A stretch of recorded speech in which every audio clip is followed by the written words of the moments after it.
Bonjour et bienvenue sur French with Jeanne, un podcast en français pour les étudiants et étudiantes de français. Vous écoutez l'épisode 2 de la série 13 intitulée « À la maison ». Après le salon et la salle à manger, nous allons aujourd'hui visiter la cuisine. On va donc parler ustensiles et repas, gastronomie et régime alimentaire. Pour une expérience d'écoute encore meilleure, je vous invite à vous installer dans votre cuisine pour écouter cet épisode. Allons-y. Vous savez déjà qu'en France, la nourriture a une place très importante. Par conséquent, la cuisine est généralement une pièce importante de la maison. C'est souvent une pièce assez grande, située juste à côté de la salle à manger. D'ailleurs, je crois que la tendance actuelle, en France, ce sont les cuisines ouvertes, c'est-à-dire les cuisines qui ne sont pas dans une pièce totalement séparée. Il n'est pas rare que les gens choisissent de fusionner leur cuisine avec leur salle à manger. Mes amis qui ont acheté des maisons ont presque tous et toutes choisi cette option. Ça donne une impression d'espace, puisque la pièce est plus grande, et puis ça permet au cuisinier ou à la cuisinière de ne pas devoir s'absenter complètement au cours d'un repas. Les cuisines sont des pièces dont l'aménagement est important. Les gens préfèrent une pièce où on peut circuler facilement, avec beaucoup de rangements pour pouvoir accéder à tous les ustensiles et appareils en un clin d'œil. Aussi, il faut avoir de la place pour cuisiner. Pour ces deux raisons, les cuisines sont souvent en forme de U ou de O, avec un îlot au centre et des placards tout autour de la pièce. L'îlot sert de plan de travail. C'est là que le cuisinier ou la cuisinière coupe les légumes, mélange les ingrédients, prépare les assiettes, etc. Dans toutes les cuisines françaises, vous trouverez un évier, un frigo, un feu et une poubelle. C'est le strict minimum. Même dans les petites kitchenettes des logements étudiants, on trouve souvent 2 feux. Par ailleurs, de moins en moins de cuisines sont équipées de feux à gaz. Les plaques à induction sont devenues plus populaires, car elles sont plus pratiques et moins dangereuses. Dans beaucoup de maisons, vous trouverez aussi un micro-ondes, qui permet de réchauffer des plats rapidement ou de décongeler des aliments. Les Français et les Françaises utilisent aussi souvent le four pour cuisiner. Depuis quelques années, les robots ménagers sont très prisés. Ils sont synonymes de gain de temps, car ils évitent de devoir faire certaines actions à la main, comme découper des légumes en lamelles, râper des carottes ou simplement mélanger des aliments. Je suis impressionnée par la modernité de certains robots. Celui que mon copain a acheté peut remplacer une poêle, une marmite, une cocotte minute et même un four, puisqu'il est possible de faire des gâteaux avec. On n'utilise presque plus les 2 feux qui sont présents dans notre cuisine. Ah oui, en France, pas mal de cuisines sont aussi équipées d'un lave-vaisselle. En fait, c'est plutôt rare qu'une cuisine n'en ait pas. Surtout quand le foyer compte plus de 2 personnes. Chez mes parents, le lave-vaisselle et le four ne sont pas installés directement sur le sol. Ils sont un peu surélevés pour éviter de se baisser complètement. C'est un petit détail qui rend la vie plus facile. C'est aussi dans la cuisine qu'on met la cafetière et la bouilloire, ainsi que le grille-pain ou d'autres appareils utilisés tous les jours. Bien sûr, on y range aussi la vaisselle, les couverts, les assiettes, les verres, les tasses, les plats, les boîtes, les poêles et les casseroles. Finalement, la cuisine abrite aussi de la nourriture, et pas seulement dans le frigo et le congélateur. En fait, les maisons françaises ont souvent un garde-manger, proche de la cuisine, pour stocker de la nourriture. Cela dit, il est pratique de garder quelques ingrédients à portée de main, comme le café et le thé, la farine, le sel, le poivre, les épices.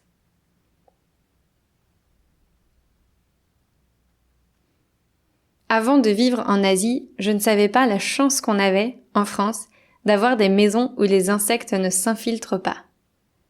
En Asie, il faut constamment faire attention à ne pas laisser de nourriture traîner, car les fourmis et autres insectes sont prêts à s'en emparer. J'ai pris l'habitude de tout mettre dans des boîtes hermétiques ou simplement de ranger des trucs dans mon frigo, comme les céréales ou les cubes de bouillon, dont les fourmis sont apparemment friandes. Alors, quelles activités fait-on dans une cuisine? Je vais énoncer l'évidence. On y cuisine. Cuisiner est un verbe très général qui englobe une infinité d'actions. Le vocabulaire français est riche quand on parle de cuisiner. Voici quelques actions qu'on fait souvent quand on prépare un repas. On épluche, on coupe, on lave, on râpe, on pèse, on mélange, on verse, on fait cuire, on met au four, on réchauffe, etc. Quand on a fini de cuisiner, on peut manger. Dans beaucoup de cuisines, il y a un espace pour manger avec des chaises ou des tabourets. C'est plus pratique que de mettre la table dans la salle à manger, surtout si on mange seul ou à deux. Souvent, à la fin du repas, on prend un café ou un thé. Après le repas, il faut débarrasser, mettre la vaisselle sale dans le lave-vaisselle ou faire la vaisselle. Parlons maintenant des repas en France. Les Français et Françaises ont l'habitude de manger 3 repas par jour.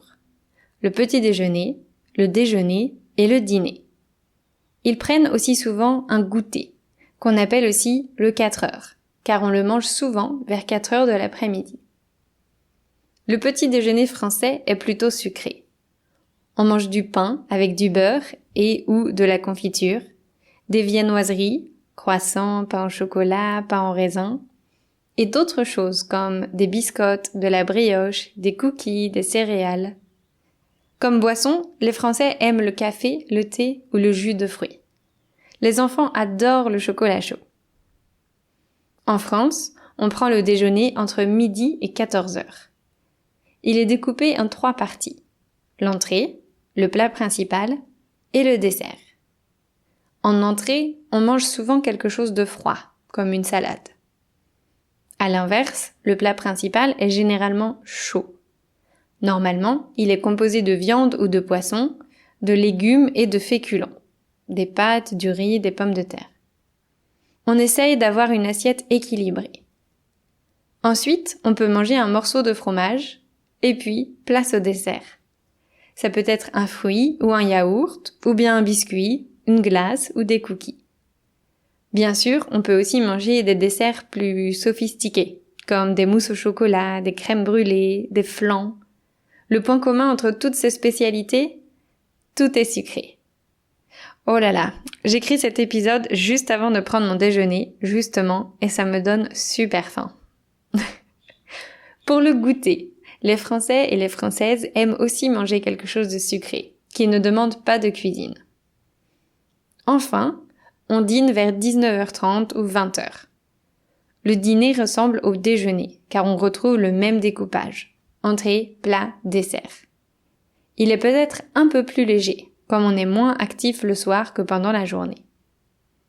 Aussi, quand les Français et Françaises ne peuvent pas rentrer chez eux pour déjeuner le midi, ils et elles apportent souvent leur déjeuner au travail. C'est beaucoup plus économique et rapide que d'aller au restaurant le midi. Je dirais que la majorité des Français et des Françaises cuisinent. Même si ce sont traditionnellement les femmes qui préparaient le repas, aujourd'hui, il n'est plus rare de voir des hommes en tablier. Et c'est tant mieux, car gérer une cuisine demande beaucoup de temps et d'énergie. Il y a une expression pour ça en français, la charge mentale. En effet, il ne suffit pas de cuisiner. Il faut aussi planifier, faire les courses et gérer les stocks, en plus de la cuisine. C'est pas mal de boulot. En France, les gens aiment s'inviter à manger et cuisiner pour les autres. Les repas sont vus comme des moments d'échange et de plaisir, et cuisiner pour quelqu'un est synonyme de générosité. Mes parents reçoivent des invités ou sont invités à manger chez des amis presque chaque week-end. D'ailleurs, si on vous invite à venir manger, il est d'usage de ne pas venir les mains vides. Vous pouvez apporter une bouteille de vin, un bouquet de fleurs ou des chocolats. Si vous en avez envie, vous pouvez aussi proposer d'apporter le dessert. Vous le savez sûrement, mais la gastronomie française est très variée. Cela est dû au fait que chaque région a sa spécialité, ou presque. Le bœuf bourguignon en Bourgogne, le cassoulet à Toulouse, le canard à Bordeaux, le pot-au-feu en Lorraine, la tartiflette en Savoie, etc. Et c'est la même chose pour les desserts. Les crêpes en Bretagne, la galette tropézienne dans le sud, la brioche en Vendée, les cannelés à Bordeaux. Et c'est encore la même chose pour les fromages et pour l'alcool. Alors si on additionne toutes ces spécialités régionales, ça donne une longue liste de plats traditionnels.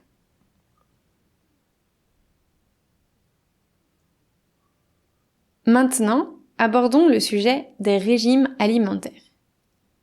Ces dernières années, de nouveaux termes ont fait leur entrée sur la scène de l'alimentation.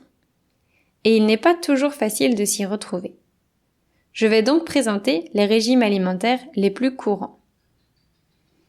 Dans l'alimentation, ce qui est considéré comme le régime classique correspond à la situation où les gens mangent de tout.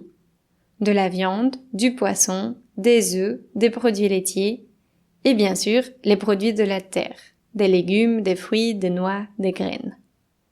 Les autres régimes alimentaires sont définis par rapport à celui-ci.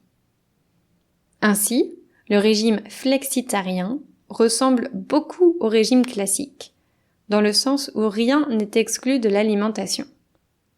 Mais la consommation de viande est considérablement réduite. Les flexitariens préfèrent acheter moins de viande, mais choisir des produits de meilleure qualité. Ensuite, on trouve le régime pesco-végétarien. Les personnes qui choisissent ce régime font le choix de ne pas consommer de viande, donc pas de poulet, pas de porc, pas de bœuf. Par contre, ils consomment du poisson, des fruits de mer, des œufs et des produits laitiers. Puis, il y a le régime végétarien.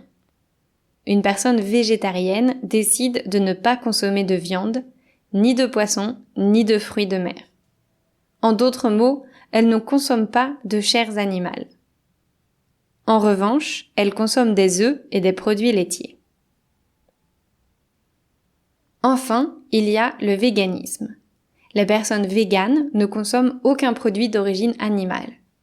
C'est-à-dire pas de viande, pas de poisson, pas de fruits de mer, mais également pas d'œufs ou de produits laitiers. Ils se nourrissent de fruits, de légumes, de graines, de noix et de laits végétaux, comme le lait de noix de coco ou le lait de soja. J'entends souvent dire que le véganisme est plus qu'un simple régime alimentaire. C'est un style de vie. En effet, les véganes évitent tout ce qui contient des produits dérivés d'animaux. Par exemple, ils évitent d'acheter des chaussures contenant du cuir ou des cosmétiques à base de gélatine.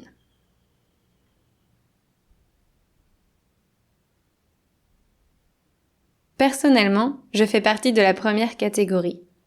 Je mange de tout.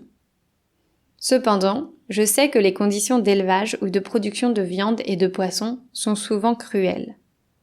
Pour le moment, je mets ça de côté, car c'est beaucoup plus facile de continuer à fermer les yeux plutôt que de changer de régime alimentaire. J'ai conscience de ce schéma de pensée, et pour être honnête, je n'en suis pas fière. Je ne sais pas très bien ce que j'attends pour changer mes habitudes. Je dois sûrement prendre le temps de me renseigner, de m'éduquer sur la nutrition et les alternatives à la viande comme source de protéines, car devenir végane est ce qui est le plus en accord avec mes valeurs. Ça m'apparaît comme une transition énorme et je me sens submergée par tout ce qu'il y a à apprendre. Et je crois que c'est pour ça que je n'ai pas encore commencé à vraiment changer mes habitudes alimentaires. Et voilà pour cet épisode. J'espère que ça vous a plu et que vous avez appris du nouveau vocabulaire. Si vous souhaitez accéder au texte, vous pouvez le faire sur mon site web en vous abonnant pour 5 € par mois. Pour rappel, je suis en train de créer un cours en ligne sur les prénoms toniques, les pronoms CED et les pronoms CEI. J'avance, mais il y a beaucoup à faire. Je suis pressée de vous le présenter. En attendant, je vous souhaite une belle semaine. À bientôt!